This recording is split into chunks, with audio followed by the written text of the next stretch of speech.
Praise the Lord. நல்லொரு நாளை ஆண்டவர் கொடுத்தக்காய் நாம் ஸ்தோத்திரம் செய்வோம். இந்த கால நேரத்தில் ஆவியானவர் நம்மோடு பேசுகிற வேத பகுதி உபாகமம் 28 அதிகாரம் 3 வசனம். The book of Deuteronomy chapter 28 verse 3.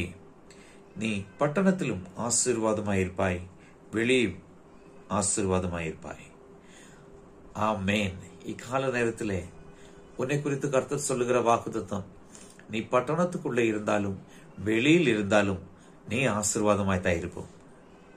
தேவப்பிள்ளையே, ஒரு விசுவாசம், ஒரு நம்பிக்கை நம்முடைய வாழ்க்கையில் வந்தால் நிச்சயமா நம்ம செய்கிற எல்லா காரியத்திலும் நாம் வெற்றி அடைய முடியும்.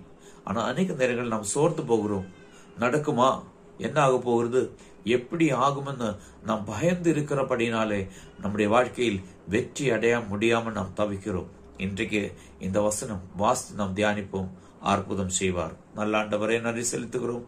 இந்த கால நேரத்தில் என்ன கேட்கிற ஒவ்வொரு பிள்ளைகளையும் இந்த வேதத்தின்படி பிதா குமாரன் பரிசுத்தாவின் நாமத்தில் ஆசீர்வதித்து ஜெபிக்கிறோம். இயேசுவின் நாமத்தில் பிதாவே, ஆமென்.